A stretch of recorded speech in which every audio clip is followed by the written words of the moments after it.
Donc c'est Clover Cinderella qui est ici et qui porte bien voilà son petit bandeau. Ne laissez pas passer votre chance. Et en fait, le truc qui m'a fait marrer, c'est quand je l'ai lu, au bout d'un moment, je me suis dit, c'est presque comme si c'était Tokyo Revengers, mais sans les voyous et sans le fait de remonter le temps.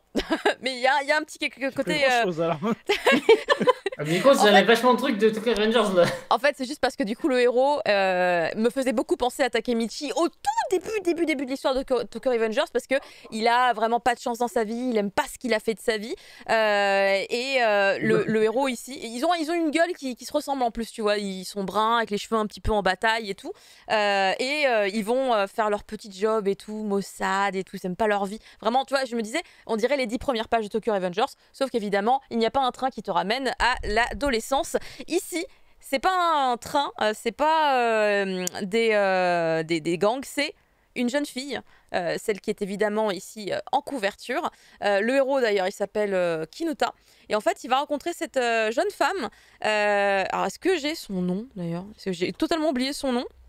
Mais elle va littéralement lui apporter de la chance. Il nous explique d'ailleurs au tout début de l'histoire que vraiment, il a une poisse depuis qu'il est tout petit, avec quelques petits exemples de trucs vraiment pourris qui lui sont arrivés ever, tu vois, depuis toujours. Et d'un seul coup, il va tomber sur elle. Ça, c'est un peu, c'est presque la rencontre petite tartine dans la bouche dans le coin, tu vois, d'une rue. Puisqu'en fait, il est à vélo, elle est en train de marcher et flaf, voilà, explosion rencontre.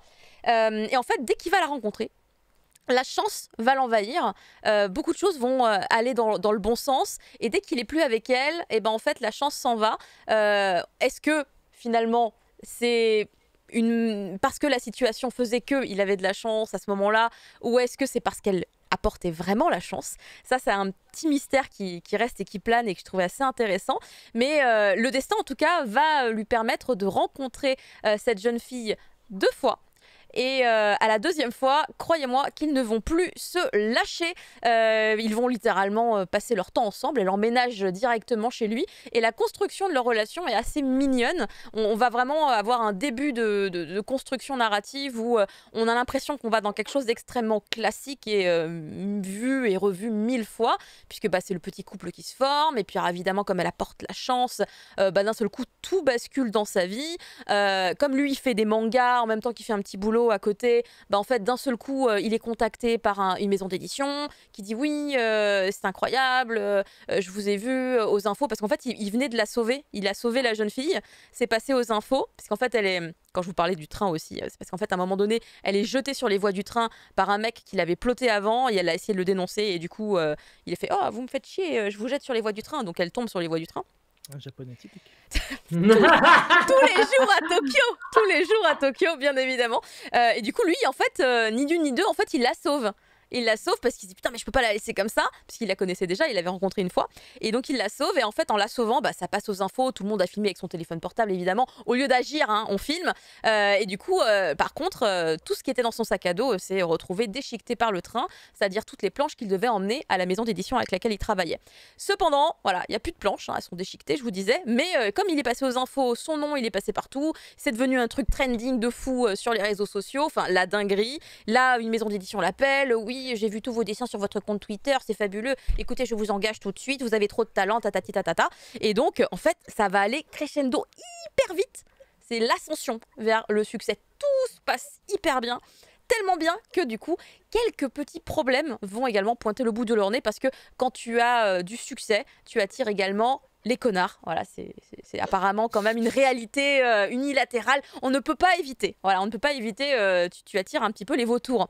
Donc, il va avoir quelques mauvaises surprises. Est-ce que la chance de notre héroïne sera suffisante pour tenir le coup? En tout cas, ce one-shot, je l'ai vraiment adoré parce que je trouve qu'il a une conclusion vraiment sympathique. Je vous dirais pas que on est sur le super méga ultra giga happy end, les petits oiseaux qui brillent. Non, ça brille pas les oiseaux, ça piaille plutôt. Mais vraiment, c'est assez réaliste en fait. J'ai trouvé la fin assez réaliste et j'ai trouvé ça agréable de réussir finalement à rester sur une note positive, vous verrez à la lecture, et en même temps pas non plus t'embarquer dans des trucs fake, parce que finalement la seule Le seul aspect un peu surréaliste de cette histoire, c'est cette histoire de chance, voilà, qui est là, qui est présente, et en même temps, est-ce que c'est vraiment de la chance? Enfin, on a un petit peu le doute, et cette personne, d'ailleurs, même limite, à un moment, je me suis dit, mais peut-être qu'en vrai, elle n'existe pas, est-ce qu'elle existe vraiment? Je me suis beaucoup posé la question, et en fait, vraiment, c'est une espèce de petite parenthèse, de petite bulle, qui est là pour faire réfléchir le lecteur par rapport à sa propre vie, à ses propres choix, puisqu'en fait, on comprend aussi assez rapidement que selon les choix qu'on fait, on peut plus ou moins attirer également la chance à nous. Et j'ai trouvé que le message de fond était assez intéressant. Comment? Le karma. Le karma, en quelque sorte, et pas tout à fait, parce que le pauvre, il avait vraiment la poisse de vraiment à chier. Enfin, vraiment, il avait vraiment pas de chance. Ouais, il avait beaucoup de mauvais karma depuis un moment, et hop, comme ça, il... Je ne te dirai pas ce qui se passe à la fin, mais... oui et non, j'ai envie de te dire oui et non, mon cher Fumble.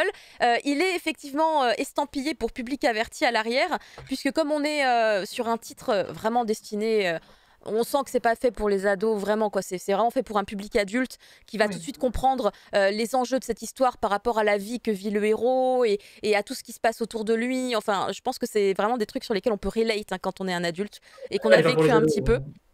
Après, ça peut attirer les ados quand même parce qu'effectivement, il y a du cul. Mais il y a pas, comment dire, c'est pas un cul qui est là pour t'exciter, tu vois. C'est pas un truc lubrique. C'est le cul, entre guillemets, classique de, voilà, deux personnes qui s'aiment, qui se kiffent et qui vont faire des trucs ensemble. Donc, c'est plus une espèce d'enchaînement de situations qui sont logiques, en fait, et évidentes. Après, ouais, c'est un peu sexy quand même. Hein, mais c'est 10 pages dans le bouquin, tu vois. Mais il faut quand même le marquer, voilà, pour public averti. Alors qu'il fait 195 pages.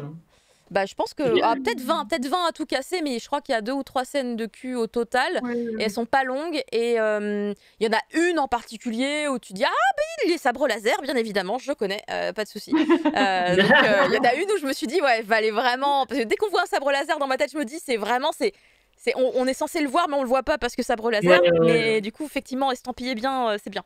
Très bien. Mais du coup, voilà, un one-shot que j'ai pris beaucoup de plaisir à lire. J'aime bien le chara-design aussi, qui est un petit peu différent de ce que je vois d'habitude. Je connaissais pas du tout l'artiste Hideyuki Akashi. Je pense qu'il est là depuis longtemps. Ça ressemble à un vieux trait ça ressemble à un vétéran, ouais. Un vétéran qui dessine encore aujourd'hui. Même dans la façon dont il a traité les scènes de cul, on est vraiment sur... Enfin, moi, il m'a fait penser à plein de titres qu'on faisait dans les années, pareil, début 2000, un petit peu dans ce genre-là. Totalement, vraiment totalement. C'est vrai que ça explique pourquoi le trait peut paraître un peu étrange. Mais vraiment, très sympathique, un one-shot qui est pas là non plus pour révolutionner votre vie, mais je pense qu'il peut apporter un petit message si vous en avez besoin. Enfin, c'est un petit message d'espoir, de la même manière qu'on voit ce petit trèfle à 4 feuilles très présent sur la couverture à 2 endroits. J'ai trouvé ça sympa. Voilà, une petite bulle très sympathique et surprenante. Voilà, quand même surprenante parce qu'on a rarement des bulles comme ça avec des petits messages et puis quand même 3 petites scènes de cul. Voilà. Petit mix auquel je ne suis pas habituée, mais je ne dis pas non. Voilà.